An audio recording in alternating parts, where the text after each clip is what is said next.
કે હમણાં એક મારી પાસે કાઉન્સેલિંગનો કેસ આવ્યો કે મને મારા હસબન્ડ ઘરમાં પૂરી દે છે.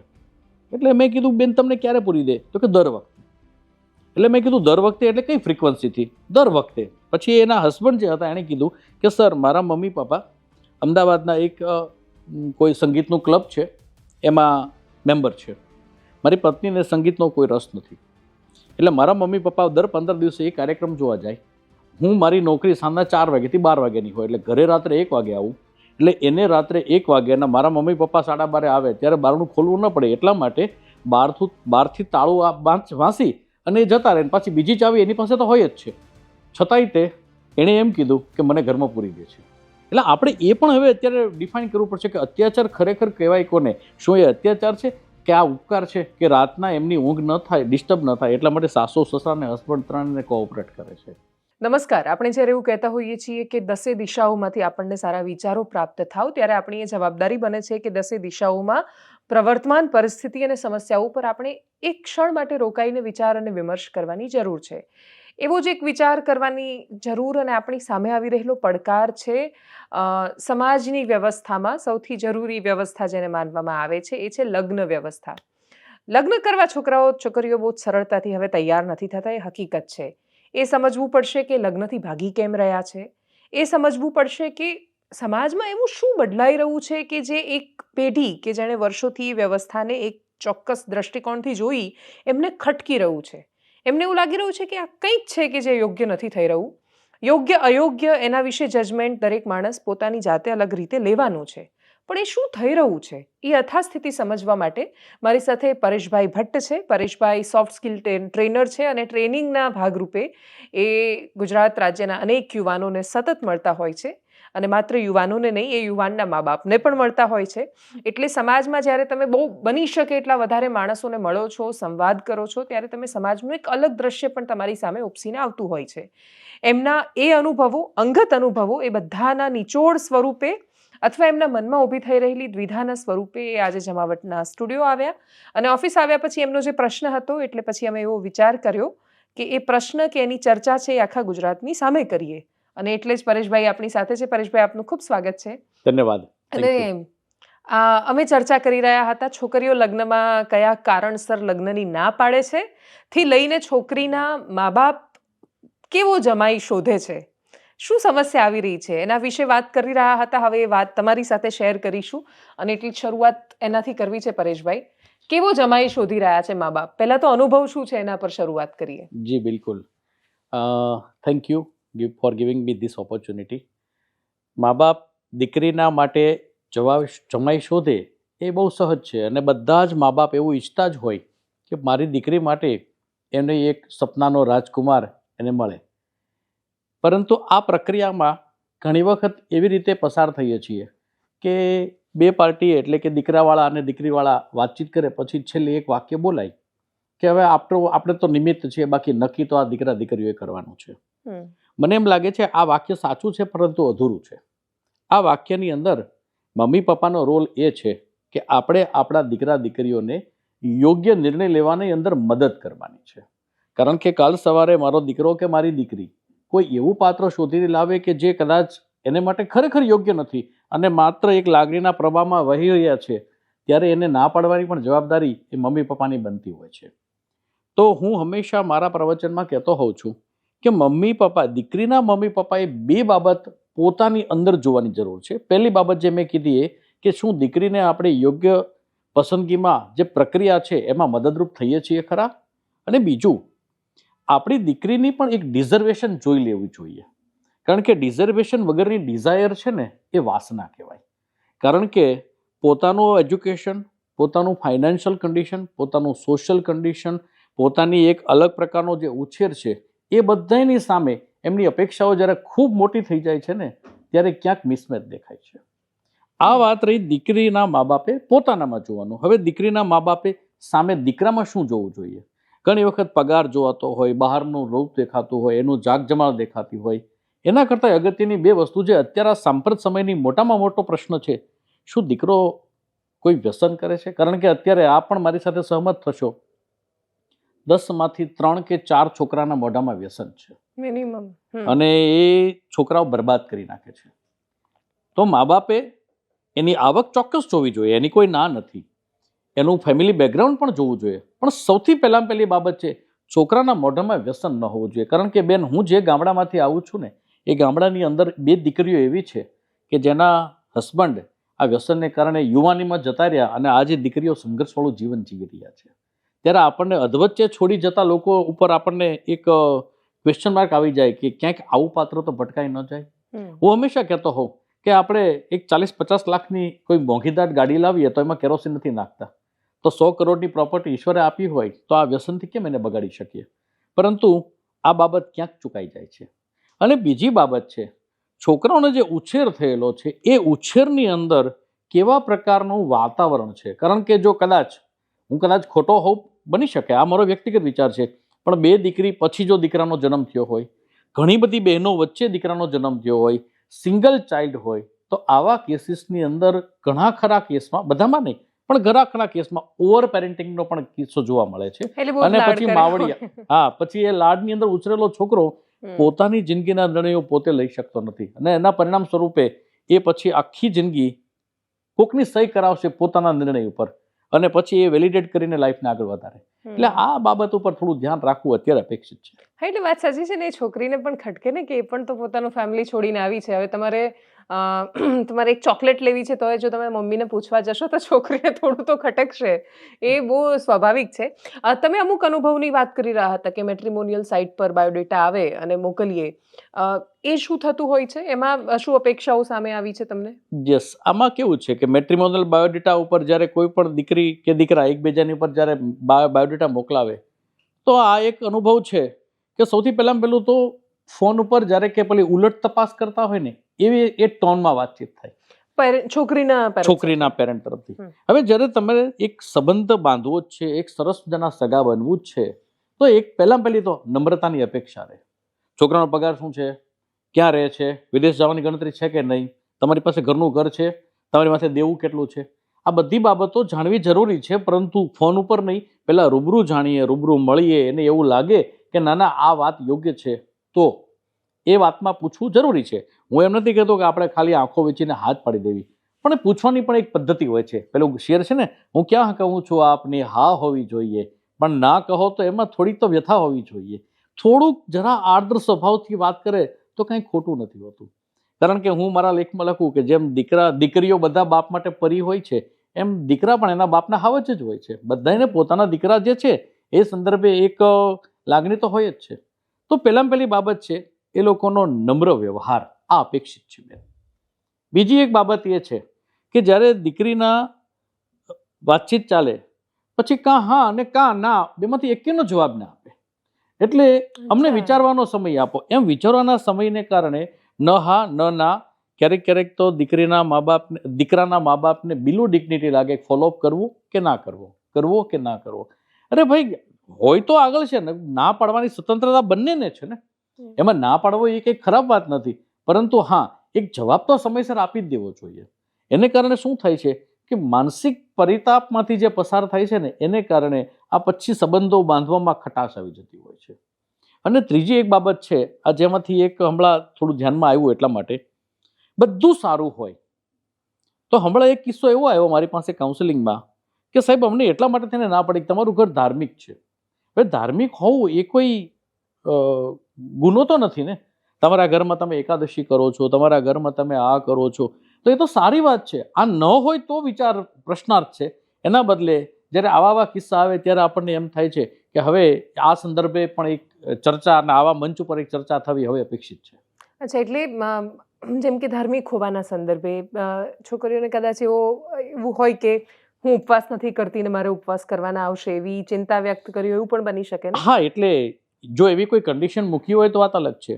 પરંતુ જ્યારે તમે એક સહજતાથી રૂટીન વાત કરતા હો કે અમારા ઘરનું આ વાતાવરણ છે, then I think they have to accept it very healthily. એકદમ સહજ રીતે સ્વીકારવું પડે કે આ તો સારી વાત છે કે જે જગ્યાએ પૂજાપાઠ છે, જે જગ્યાએ મેડિટેશન છે, જે જગ્યાએ સંગીત છે, જે જગ્યાએ વાંચન છે, તો આ બધી બાબતો તો સારી બાબતો છે. એટલે આ બધી બાબતો નકારાત્મક રીતે પણ લેવામાં આવી શકે. યસ. મને એમ લાગે છે કે આ વાતાવરણમાં મારી દીકરી સેટ નહીં થઈ શકે. ત્યારે આવું જ્યારે થાય ત્યારે આપણને એમ થાય કે આપણા સમાજની અંદર કેવા કેવા કિસ્સાઓ. તમને એક વાત કરું, મારો એક મિત્ર છે, ફોટોગ્રાફર છે, બહુ સરસ ફોટોગ્રાફી કરે. 6 મહિના પહેલા મળવાની વાતચીત થઈ એટલે આ આલ્બમની વાતચીત થઈ. એ કે પરેશભાઈ, પહેલા અમે આખી સિઝન શૂટ કરી લેતા અને અનુકૂળતાએ નિરાતે વિડીયો એડિટિંગ કરી, ફોટો એડિટિંગ કરી અને અમે એ પછી આલ્બમ આપવા જતા. હવે અત્યારે એ થાય છે કે જેવું લગ્ન થયું એટલે અમારી બીજી ટીમ એની ઉપર એડિટિંગ કરીને ચોથે પાંચમા દિવસે તો એ સીડી કે કેસેટ જે કંઈ હોય એ પહોંચાડી દે. જો 3 મહિના પછી જઈએ છીએ ને તો ઘણા બધા કિસ્સા એવું થાય કે અમારે છૂટું થઈ ગયું ના, એનો કાપ અમારા પૈસા ઉપર મુકાય છે. એટલે આ અત્યારે એક બહુ મોટામાં મોટી વિટમણા છે. અને એના મૂળમાં જે છે ને તો આ 4 બાબત જ મને દેખાય છે કે છોકરાઓને ઓવર પેરેન્ટિંગનો કેસ તો નથી ને, છોકરો ડિસિપ્લિન હોવો બહુ અપેક્ષિત છે. કારણ કે દીકરી દઈએ છીએ, દીકરી જ્યારે દેતા હોય ત્યારે આપણે અપેક્ષા રાખીએ કે છોકરો પોતાના નિર્ણયો પોતે લેતો હોય. ઓવર પેરેન્ટિંગનો કેસ નથી, વ્યસની નથી. કારણ કે હું એમ માનું છું કે બહારી સૌંદર્ય અને આર્થિક સંપત્તિ છે ને એ તો આવે જાય, એ તો it's a part of life. પરંતુ આ જે સંસ્કાર છે ને એ સંસ્કાર હવે જોવાનો સમય ખૂબ આવી ગયેલો છે. That's what I feel right. પણ આજે જે સંસ્કારની આજુબાજુ બહુ ચર્ચા થાય છે એમાં શું આપણે લગ્ન ટકાવી રાખવાનો બધો જ આધાર કે જવાબદારી ખાલી છોકરીઓ પર નથી મૂકી રહ્યા? કેમ કે પ્રોબ્લેમ શું થઈ રહી છે કે લગ્નો વર્ષો સુધી તૂટતા નહોતા અને ટકી રહેતા હતા. એનું કારણ એક પાત્રએ વર્ષો સુધી ઘણું બધું કરેલું સહન હતું. હવે પ્રોબ્લેમ શું થઈ રહી છે કે હવે છોકરીઓ ના પાડે છે કે ભાઈ હું સહન નહીં કરું. એટલે એનું સહન ન કરવું એ જો લગ્ન તૂટવાનું કારણ બને તો એ શું વધારે પડતી અપેક્ષા નથી કે છોકરીને એવું કહીએ કે ભલે આટલા સમય સુધી સહન કર્યું, હજુ થોડું સહન કરી લે. કોમ્પ્રોમાઇઝીસ તો બંને બાજુ હોય. કોમ્પ્રોમાઇઝીસ વગર કોઈ દુનિયાના સંબંધો, એટલે મા બાપ સાથેના સંબંધો એ કોમ્પ્રોમાઇઝીસ વગર નથી ટકતા. મા બાપ સાથે વાંધા હોય બાળકોને, એમાં વિચારોની અસહમતિ હોય, પણ એ ટકે છે કેમ કે ઘણું બધું છે. એક છૂટકો નથી કે મા બાપ નથી બદલી શકાતા, એમાં એવો કોઈ ઓપ્શન નથી હોતો. કદાચ એ ઓપ્શન આવે તો છોકરાઓ બદલી પણ દે, એવો સમય આવ્યો છે અત્યારે. પણ આ લગ્ન આખી એક અલગ વ્યવસ્થા છે, એમાં એ જે અસહમતિ છે, શું એક વિચાર હવે છોકરાના પેરેન્ટ્સે પણ કરવાની જરૂર નથી? કેમ કે પહેલા છોકરીઓ ભણેલી નહોતી, એની પાસે ઓપ્શન નહોતો, એ પોતે રોજગારી નહોતી મેળવી શકતી. હવે એ પોતે ઊભી રહી શકે છે પોતાના પગ પર. બિલકુલ, એની સાથે પણ સહમત છું. સહન કરવાનો જે આ શબ્દ છે ને કદાચ આપણી આગળની પેઢીએ કર્યો, અત્યારે બિલકુલ સહન ન જ થવું જોઈએ. હું તો કહું અત્યાચાર ન થાય તો સહન કરવાની કોઈ વાત જ નથી. હા, યસ. અત્યાચાર ન થાય તો સહન કરવાની કોઈ વાત જ નથી. પરંતુ અત્યાચારની અંદર આપણે એ પણ સમજવું જોઈએ કે અત્યાચાર આપણે કોને કહેશું, અત્યાચાર આપણે કોને કહેશું. હું એક કિસ્સો આપને બહુ ટૂંકમાં કહું કે હમણાં એક મારી પાસે કાઉન્સેલિંગનો કેસ આવ્યો કે મને મારા હસબન્ડ ઘરમાં પૂરી દે છે. એટલે મેં કીધું બેન તમને ક્યારે પૂરી દે? તો કે દર વખતે. એટલે મેં કીધું દર વખતે એટલે કઈ ફ્રીક્વન્સીથી? દર વખતે. પછી એના હસબન્ડ જે હતા એણે કીધું કે સર મારા મમ્મી પપ્પા અમદાવાદના એક કોઈ સંગીતનું ક્લબ છે એમાં મેમ્બર છે. મારી પત્નીને સંગીતનો કોઈ રસ નથી. એટલે મારા મમ્મી પપ્પા દર 15 દિવસે એ કાર્યક્રમ જોવા જાય. હું મારી નોકરી સાંજના 4 વાગ્યાથી 12 વાગ્યાની હોય, એટલે ઘરે રાત્રે 1 વાગે આવું. એટલે એને રાત્રે 1 વાગ્યાના મારા મમ્મી પપ્પા 12:30 આવે ત્યારે બારણું ખોલવું ન પડે એટલા માટે બહારથી તાળું વાંસી અને એ જતા રહે. પાછી બીજી ચાવી એની પાસે તો હોય જ છે. છતાંય એણે એમ કીધું કે મને ઘરમાં પૂરી દે છે. એટલે આપણે એ પણ હવે અત્યારે ડિફાઇન કરવું પડશે કે અત્યાચાર ખરેખર કહેવાય કોને? શું એ અત્યાચાર છે કે આ ઉપકાર છે કે રાતના એમની ઊંઘ ન થાય, ડિસ્ટર્બ ન થાય એટલા માટે સાસુ સસરા અને હસબન્ડ ત્રણને કોઓપરેટ કરે છે? પણ હા, હું એની સાથે સહમત છું કે અત્યાચાર બિલકુલ ના થવો જોઈએ. અને અત્યાચારની અંદર દીકરાના મા બાપે પણ એટલું જ ધ્યાન રાખવું પડશે કે તમે ઘરની અંદર બધી જ કામની અંદર બધી જ વાતમાં એની સહમતિ લ્યો અને એને સહકાર આપો. હા, અને બીજું કે સહન ન કરવું જોઈએ એનો મતલબ એવો નથી હોતો કે સહન કરાવવું જોઈએ. એટલે એ પણ પ્રોબ્લેમ આવી રહી છે. જો કે એ સમસ્યા જેટલી ચર્ચામાં છે એનું અલગ પાસું વિરોધાભાસી વધારે છે, પણ છતાંય તમે નકારી ન શકો. એનું એક કારણ એવું હોઈ શકે કે એટલે હું જે સમજી આટલા સમયમાં કે પેરેન્ટિંગમાં, છોકરીઓના પેરેન્ટિંગમાં હવે જે સમસ્યા આવી રહી છે કે એ જે પેઢીની મમ્મીઓ છે એમણે બહુ જ સહન કર્યું છે તે સમયે. એ છોકરીને બહુ જ નાનપણથી એવું કહેતા આવ્યા છે, બહુ જ, એટલે એનો ઉછેર ના થયો કે મેં જે સહન કર્યું ને હું તને નહીં કરવાનું. એટલે એ બહુ જ પોઝિટિવ વેમાં કહેવાવું જોઈએ. અને વાત સાચી છે કે દરેક માં એવું નક્કી કરે કે મારા ભાગે આવ્યું હોય તારા ભાગે ન આવવું જોઈએ. પિતા એવું કહે કે મેં આર્થિક સ્થિતિ બહુ સહન કરી છે, તારા ભાગે આવું નહીં આવવા દઉં. પણ પછી એ સામે બદલો લેતી થઈ જશે છોકરી, અથવા દરેક જગ્યાએ કમ્પ્લેન્ટ્સ ને આ બધું થશે, તો એના કારણે પણ કદાચ આ સમસ્યાઓ વધારે આવી હા રહી છે. બિલકુલ. એટલે મેં કોઈ જગ્યાએ વાંચ્યું છે ને, આ વોટ્સઅપ યુનિવર્સિટીમાં આવેલું વાક્ય છે કે લગ્ન પછી જે દીકરી પિયરના ટ્યુશન લે એને ડિવોર્સની ડિગ્રી જલ્દી મળતી હોય છે. આપણે આ વાત સાથે સહમત નથી થવું અને એ બાબતને લઈને કોઈ ચર્ચા નથી કરવી. બહુ સબ્જેક્ટિવ બહુ છે, અલગ અલગ સબ્જેક્ટિવ છે. કિસ્સાઓમાં. પરંતુ હા, તમારી વાત બિલકુલ સાચી છે. એ મમ્મીએ જે સહન કર્યું એનું રિબેલિયસ નેચર બાળકની અંદર, એ બળવાખોર મનોવૃત્તિ દીકરીમાં ક્યાંક ને ક્યાંક એક અંદર આવી ગયેલી છે ને એના પરિણામે અત્યારે આવું એક થઈ રહ્યું છે. આને કારણે શું થાય છે? માનસિક ત્રાસમાંથી બહુ બધા લોકો અત્યારે પસાર થઈ રહ્યા છે. જો આ સંદર્ભે થોડુંક હેલ્ધીલી વિચાર કરવામાં આવે, કોઈ એવું પ્લેટફોર્મ પસંદ કરવામાં આવે કે જે જગ્યાએ લગ્ન જીવન સાથીની પસંદગી માત્ર ને માત્ર બહારનો દેખાવ અને રૂપિયાને સિવાયની બાબતો ઉપર કરવામાં આવે, તો મને એમ લાગે છે કે કદાચ આપણી સંસ્કૃતિને સાથે રાખીને આ બહુ હજી લાંબા ગાળા સુધી એક કન્ટિન્યુ કરી શકશું. લગ્ન વ્યવસ્થા અત્યારે તૂટી રહી છે. અત્યારે જીવનસાથીની પસંદગીમાં ઘણા બધા પ્રશ્નો થઈ રહ્યા છે. બીજી વસ્તુ એ છે કે નાની નાની બાબતોની અંદર પછી દીકરાના હોય કે દીકરીના હોય, મા બાપનો ચંચુપાત પણ એટલો જ જવાબદાર રહેતો છે. થોડું ફ્રીડમ એને પણ મળે, પોતાની જિંદગીના નિર્ણયો પોતે લે, તો પણ કંઈ ખોટું નથી. એટલે આ બાબત અત્યારે જો થોડીક જોવામાં આવે તો વધારે સારું રહે. Very true. અને છેલ્લે તમને શું લાગે છે કે પ્રાઇમા ફેસી કોઈ પણ મા બાપ આનું સોલ્યુશન શું પેરેન્ટિંગથી જ શરૂ થાય છે? બિલકુલ. આનું સોલ્યુશન પેરેન્ટિંગ સિવાય કોઈ નથી. અને પેરેન્ટ્સ જ્યારે એ વાત કરે છે કે નિર્ણય તો એને જ લેવાનો છે, આપણે તો માત્ર નિમિત્ત છે, મને એમ લાગે છે કે આ મા બાપે, વડીલોએ મૂકી દીધેલું રાજીનામું છે. એમને નિર્ણય લેવામાં આપણે મદદ કરવાની છે. જો બેટા તારો નિર્ણય સાચો છે, પણ અમને આટલા પ્રોઝ એન્ડ કોન્સ ના દેખાય છે. કારણ કે ઘણી વખત બહારી દેખાવની અંદર દીકરીઓ આકર્ષાઈ જાય, એની સામે ઊંધું પણ થાય છે. એટલે આપણે કોઈ દીકરા દીકરીની વાત નહીં, પરંતુ એને યોગ્ય નિર્ણય લેવામાં આપણે એને મદદ તો કરવી પડશે. એ વખતે મા બાપે 3 પેરામીટરનું ધ્યાન રાખવાનું છે. પહેલું દીકરા દીકરીનો ઉછેર, બીજું છે એનું સામાજિક વ્યવસ્થા, કૌટુંબિક અને સામાજિક વ્યવસ્થા, અને ત્રીજી બાબત છે કે એ છોકરાની અંદર વ્યસન કે દીકરીમાં વ્યસન છે કે નહીં. કારણ કે અત્યારે વ્યસનને લીધે બહુ બરબાદ થઈ રહ્યા છે બેન. હા, અને બીજું કે હવે એવું નથી કે વ્યસન ખાલી છોકરામાં જ હોય છે. એટલે અને બીજું કે આપણે વ્યસન પર ઘા કરવાની જરૂર છે. જનરલી શું થાય કે કોઈ છોકરીને જ્યારે આપણી જે સામાજિક વ્યવસ્થા અને આપણે જે રીતે ઉછેર થયો છે, એટલે આપણે છોકરીને જ્યારે વ્યસન કરતા જોઈએ ત્યારે આપણને આઘાત લાગે ને એવું લાગે કે ઓહો, સમાજ કઈ સ્થિતિમાં આવી ગયો છે. પણ બેઝિકલી આપણે વ્યસનને જ રોકવાની જરૂર છે. નહીં તો શું થશે, હવે બહુ બધી બદલાની ભાવનાનો ઉછેર છોકરીની અંદર થયો છે. એ પેલી જે સ્પ્રિંગ દબાઈ વર્ષો સુધી, એનું ઉછળવાનું એ રીતે સામે આવી રહ્યું છે કે ભાઈ એને જઈને કોને એ પીવે છે સિગરેટ, તેને કેમ નથી ટોકતા, અને મારા પર જ બધું. એટલે એ વાય મી વાળો જે પ્રશ્ન છે ને, એનો કદાચ જવાબ કે એનું પોતાનું નુકસાન છે, તો એ આપણે એ મૂળ વાત પર ઘા કરવો જરૂરી છે. અને છેલ્લે એક બાબત એ પણ કહી દઉં, માતા પિતાએ ખાસ, મેનેજમેન્ટનો એક નિયમ છે, always trust but always verify. એટલે આ જે બાબત છે ને એ અગત્યની છે કે સંતાનો ઉપર પૂરેપૂરો ભરોસો મૂકો, ચોક્કસ મૂકો, પરંતુ એ ભરોસાને વારે વારે વેરીફાઈ પણ કરતા રહેવું, જેથી કરીને આપણને એવું ન લાગે કે ઓ જેની ઉપર મેં ભરોસો મૂક્યો તો એણે જ મારો ભરોસો તોડેલો છે. Always trust but always verify. Very true. એટલે હંમેશા આંધળો વિશ્વાસ ઘણી બધી વાર તમને આંધળા પુરવાર કરે છે. એટલે આંધળા બનીને ભરોસો કરવો એ તો એનું વાત હોતી નથી. Thank you so much Pareshbhai four joining અસ.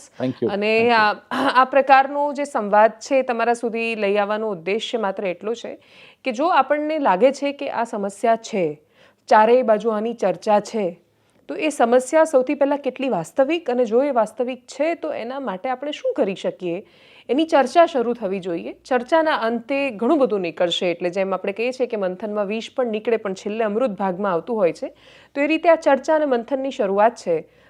જોઈએ આગળ જતાં આપણા હાથમાં ભાગમાં શું શું આવે છે. અપેક્ષા માત્ર એટલી રાખીએ કે જો આ વ્યવસ્થા યોગ્ય છે અને વર્ષોથી ચાલી છે, તો માત્ર અમુક વર્ષોમાં, એટલે આ છેલ્લા 15 વર્ષથી આ પેટર્ન આખી બદલાઈ છે, તો આપણે 500 વર્ષની વ્યવસ્થાને 50 વર્ષમાં શું કામ તોડી નાખવી છે, એની પાછળના શું કારણો છે એને સમજીએ. જેને તોડવી છે તો તોડશે જ, એના પર પણ કોઈ પ્રતિબંધ નથી, પણ છતાંય સમજી વિચારીને નિર્ણયો લેવામાં આવે એવી અપેક્ષા સાથે નમસ્કાર.